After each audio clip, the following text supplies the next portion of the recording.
Good morning, everyone. This is Bremster, and this morning I'm very happy to be bringing you a puzzle. This was actually a bit of a request. Someone sent Riffclown, the creator of this puzzle, sent it to me thinking I might find it curious, and I looked at it. I have not solved it, but I looked at the puzzle and immediately went, I need to do this. Can I do it on the channel, please? And he graciously gave me permission. Riffclown is a setter that a month ago I would have said was just the ultimate frustration for me because he was he and Tallcat, I believe it is. I'm hoping, please, if I got that wrong, someone yell at me.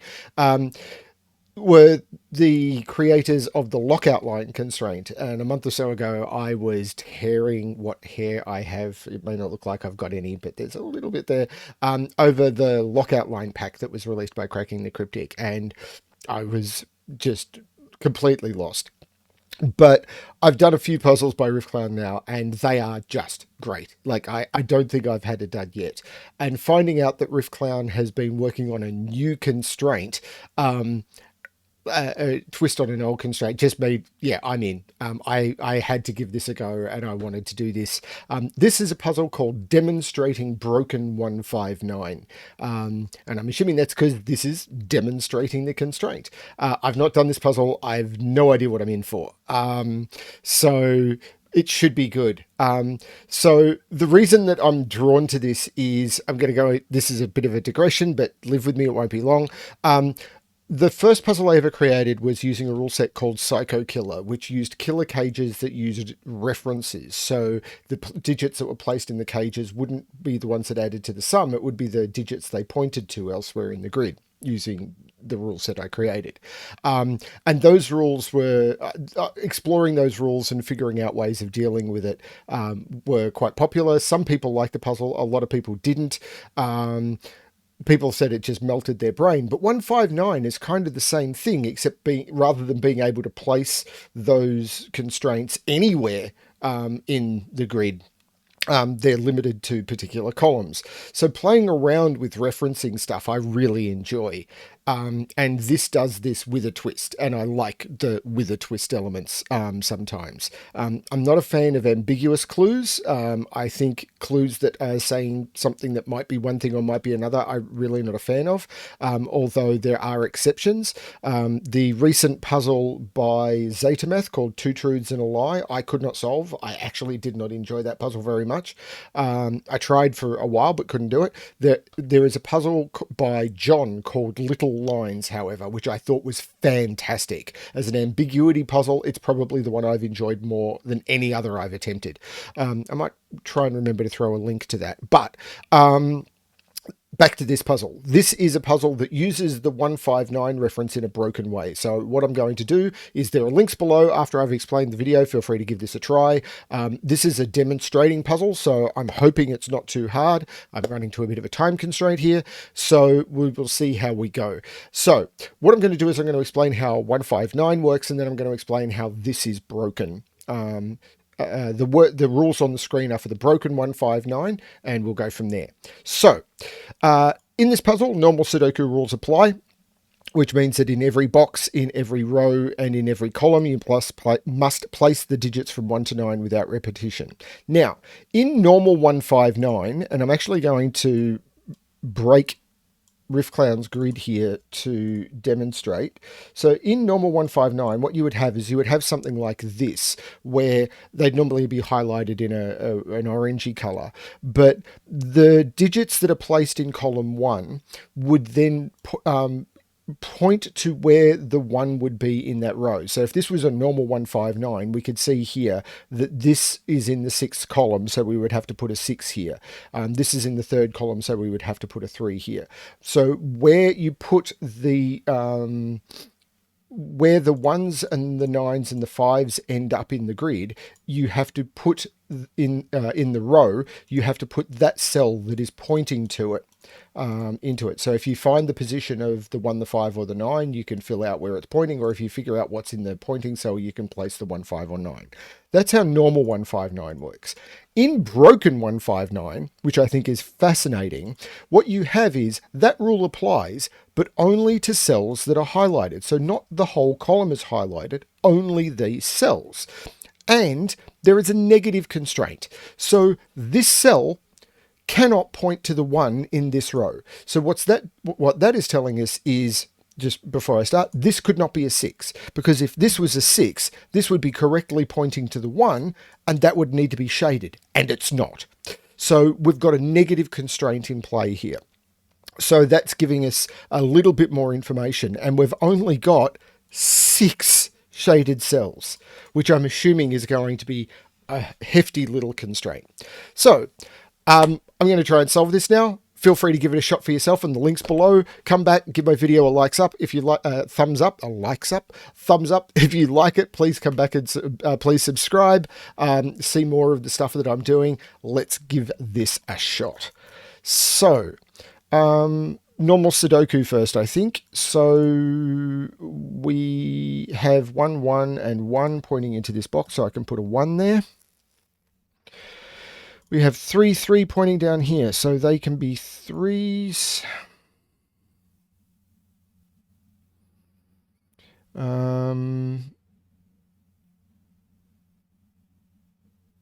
We've got 3 and 9.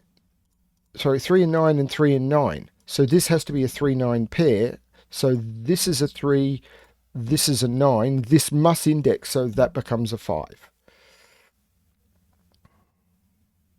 1 is in one of those two.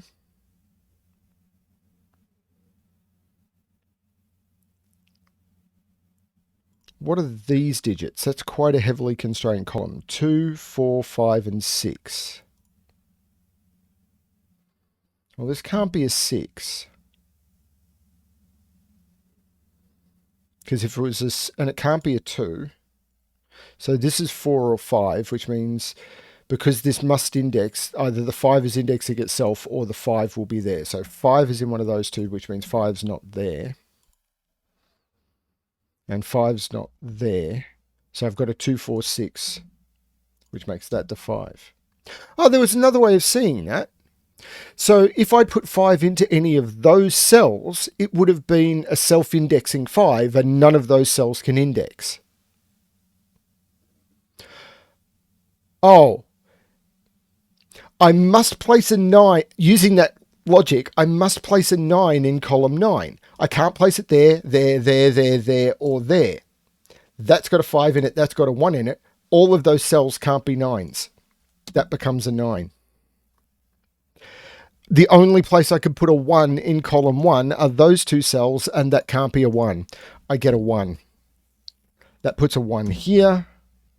I see why this is a demonstrating puzzle. This is very... Oh, I don't know why I did that with the 1. This is very clever. This may end up being a really short video. I do not know. But it is demonstrating the rule set very, very cleverly. 9 goes in one of those two. 9 goes in one of those two. And I think that's everything. Except I can take it further. If I was to put a 9 there, this would say that on a normal 159 puzzle, that the 1 would be there, and it is. So if I put a 9 there, this cell would have to be shaded. So I can't put a 9 there. That becomes the 9, that becomes the 9, and that is done. That's very clever. I like puzzles that introduce rule sets in a clever way. I've been working on several sets of puzzles where it starts with gentle introductions to rule sets and then introduces more complex. The Cracking the Cryptic apps do that in not a bad way either, though I sometimes find their difficulty jump is a little harsh. Where am I looking now? Is that all the 1s and 9s? All the 1s, all the 9s. Makes me want to look at 5s. So 5 must go there because of these two 5s and that 5, which puts 5 in one of those 3. If I was to put 5 there, 1 would have to be there and it can't be. So I can't put 5 there because this does index. 5, 5, Yeah, I'm not seeing that one. 3 has to go up the top here. I normally don't mark all 3 options. That can't be a 3. Oh, hang on. No, it can be because 3 doesn't index. That can be a 3. What am I talking about? That can't be a 3 though. If that was a 3, that would index the 1 and that can't index the 1. I got that. I really like pointing puzzles and referencing puzzles, but both setting and solving them, it is so easy to make mistakes. 3s. No. Oh, that has been a given 7 since the beginning. Oh, since I got that 1, we know that is an 8. And that's all the referencing cells completed. 2 must go in there because of the 2 pointing across, knocking it out of those cells.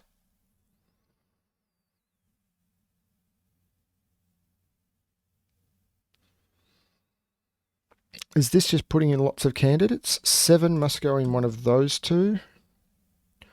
4, 5, 6, 7. Yeah.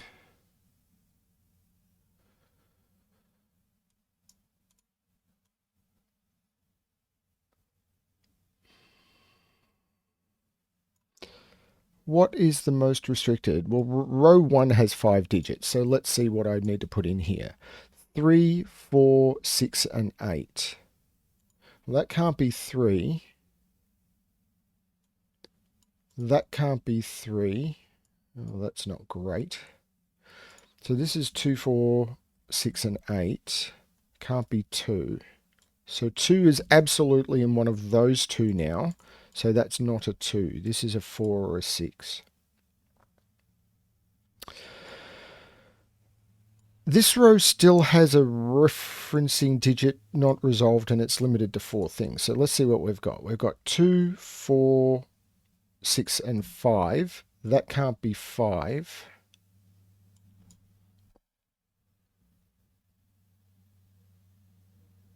They can't be 2. That can't be 6.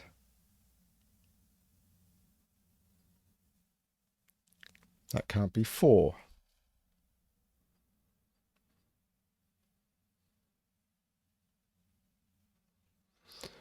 If this is 5,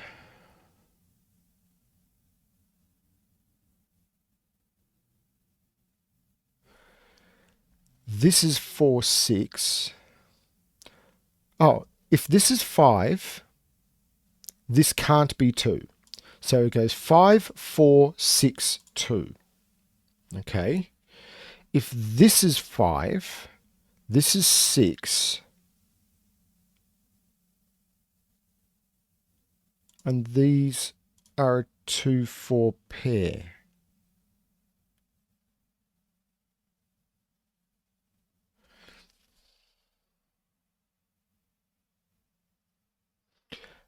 Did that eliminate one of these? So if this is 5, 4, 5, 4, this then has to be 6 because it can't be 2 because I put the 5 there. If I put 5 there, that becomes 6. And this becomes 2, 4. No, 2, 4, 6. They're all valid. What are these? 3, 4, 5, and 6 must have a 3. Can't put a 4 there. That's interesting, but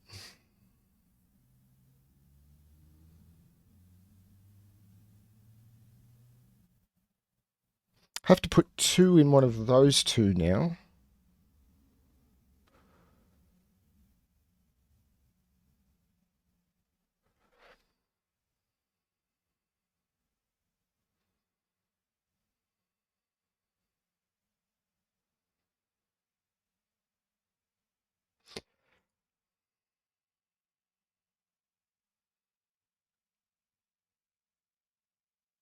2 can't go there. Actually, there's a bit of constraint on this. Is there?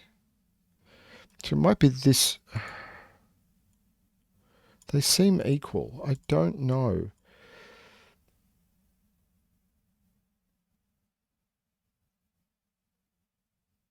Yeah, this is definitely ramping up. Or I'm missing something obvious. Probably the latter.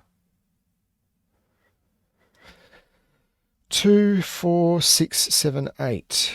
Well, that can't be 7. Yeah. That can't be 2 or 7. That can't be 4 or 6. That can't be 2.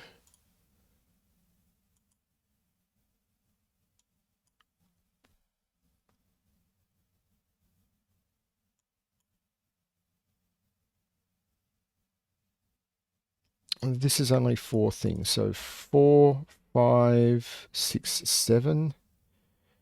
Well, there's no 7 in there, which I knew from that. Like, I know that can't be a 1, that can't be a 2, that can't be a 4, because that would index correctly. That can't be a 5. Hang on, that can't be a 5.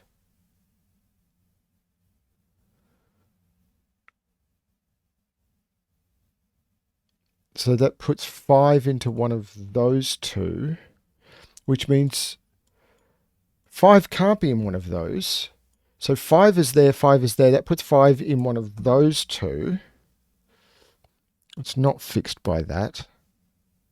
Because 5 can't be there, because then it would correctly index the 1. And now we've got 5s there and 5s there. So the question is, where do 5 go in column 1? It has to go in one of those 3 cells, and that 5 knocks it out of there. But this is correct because it won't point at either of those ones. 2 is in the corners.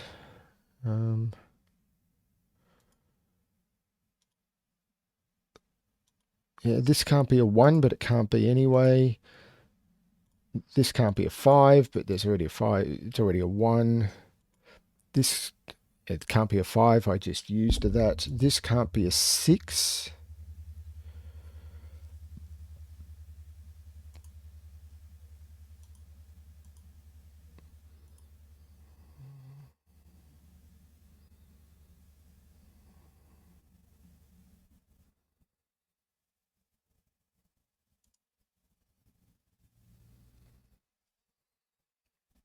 This is 2, 4, 6, or 8 because of the pointing 3s from over there. What have I stumbled over here? I thought I was doing so well. I need to put a 5 in this box, but none of them are locked out by those not pointing, because 1 points there and 1 points there. So that's all wide open. This one, however, is fine because there's already a 5 in the row.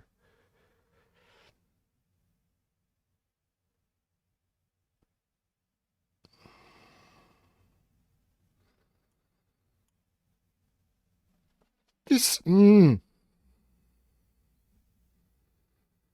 I've done my normal trick of starting well and then just collapsing into a heap as I'm missing something.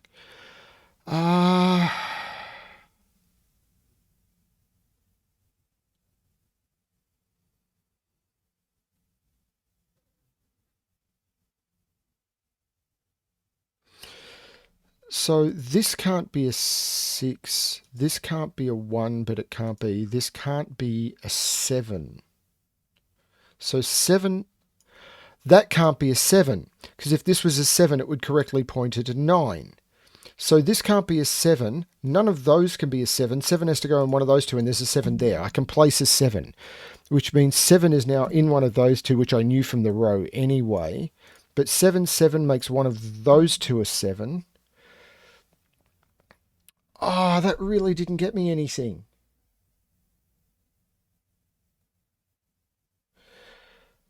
That can't be an... Yeah, that can't be a 7. I mean, it got me a digit.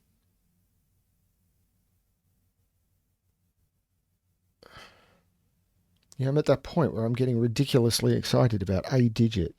Um, 4, 5, 6, 7, 8 across here. So these are 4, 5, 6, 7, 8. That can't be 7 or 8. That can't be 6. That can't be 7 or 5. That can't be 5.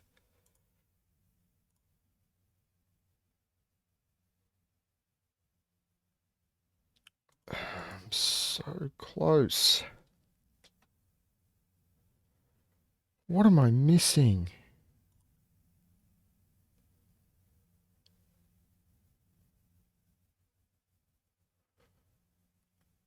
I thought I had all the That can't be a 4. Because if that was a 4, it would successfully point to a 9. Let's look at this again, because I remember this being under a lot of pressure. So if this is a 5, this is a 4, this can't be a 2 or a 4, so this becomes a 6, and this becomes a 2. Right. If this is a 5, this is a 6, this is a 2. This is a 2 no matter what. Okay. Which means that's a 4 or a 6.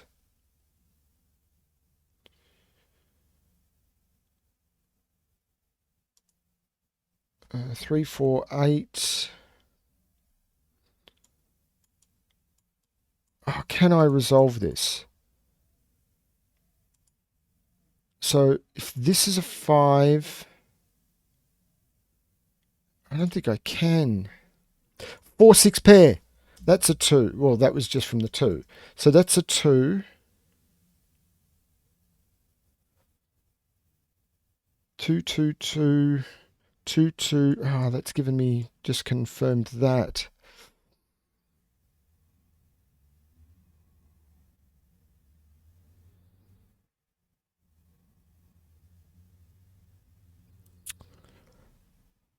Oh, this is tricky. The beginning was really nice, and then, I mean, that was something obvious I'd missed. So there's obviously something else obvious I've missed. 4, 5, 6, 7, 8. So this is 4, 5, or 8.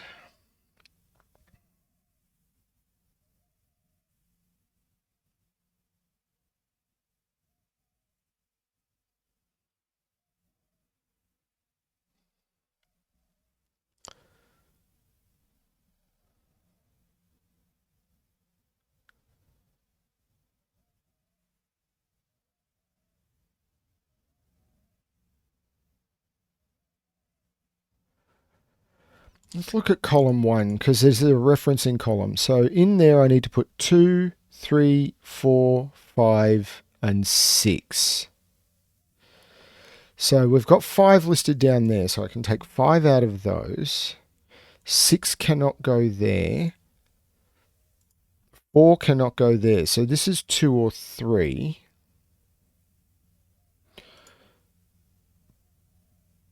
This can't be a 4 because it would point at the 1.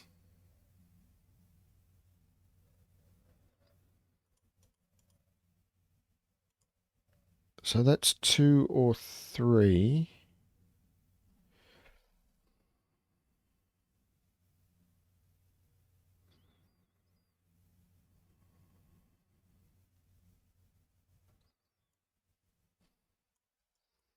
Three is in one of those two. It's got to be just Sudoku. Like,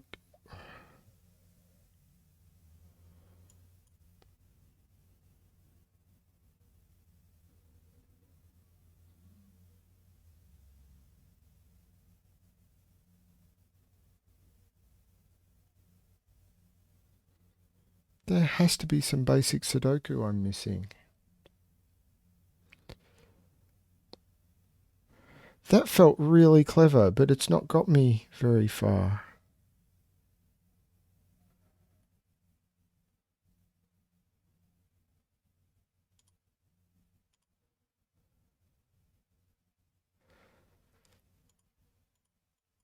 Right, that can't possibly point at a 5, so that doesn't get me anywhere. That can't possibly point at a 5, so that can't get me anywhere. That can't be a 3, because if that was a 3... I'm doing it again. So that's a 3. This is a 4, 6. That being a 3 makes... How did I have 3 pencil marked into there? How did I have... Oh,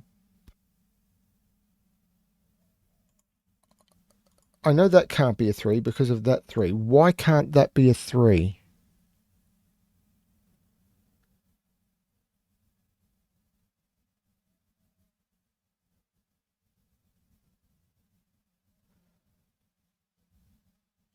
I'm not convinced that can't be a 3.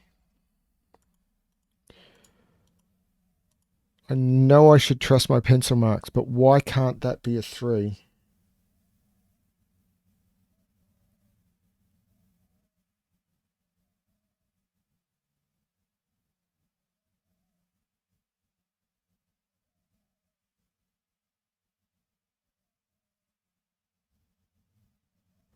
I do not see why that can't be a 3.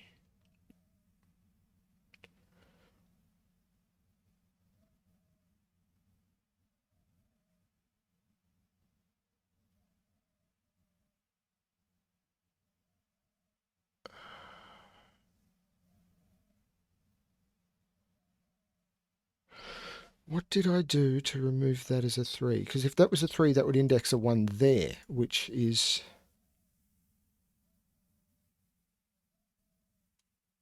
3 is in one of those two now, which puts a 3 there. Which puts a 3 there.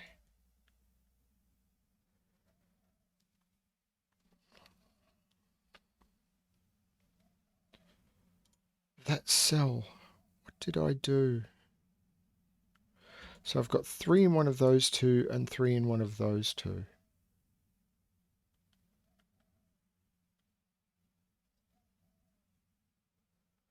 And there was some reason I had taken 3 out of there.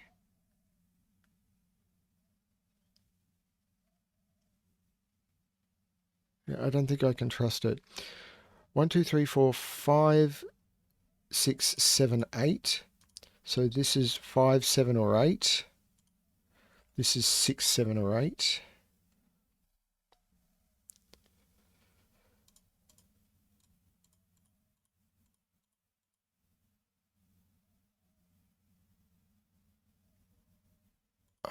I'm worried that the deduction I made there is going to be the key to it all, because restricting these 3s would give me a lot. No, a bit.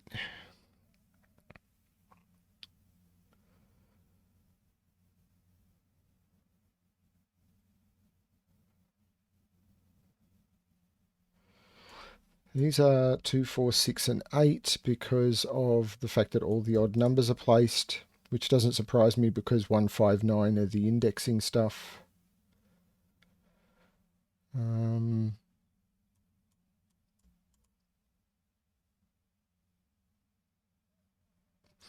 These are 2, 4, 5, 6, 8. That can't be 4. This is just horrible pencil marking.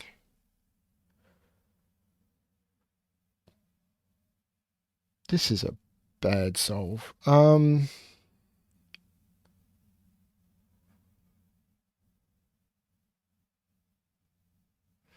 Okay. 7 can't point at a 1 and it's not. 5 is self-referencing.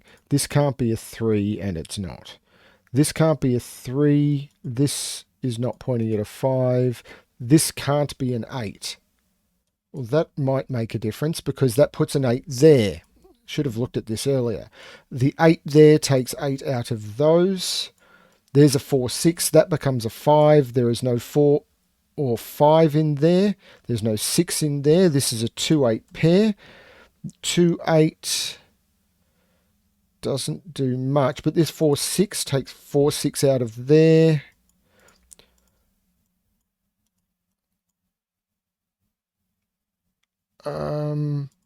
There's a 5 there now, so there's no 5 in there. So there is absolutely a 5 in there.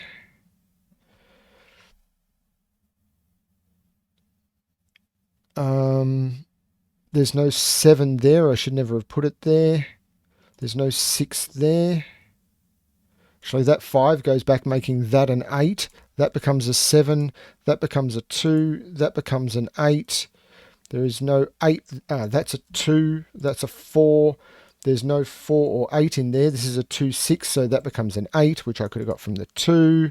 2, 6 looks over, making that a 3. That is not a 3. I don't know how I got that before. That's a 5. That's the 3. There is no 5 here. This is a 4. This is a 6. This is a 5. The 6 looks over, making that a 4. I take 4 out of there, and that becomes a 6, 8 pair. I can take 4 out of there. Now, what have I got down here? There's no 4 here. This is a 7, 8 pair, so this becomes a 6. There is no 6 in any of those. That's the 2. This is a 4, 5 pair.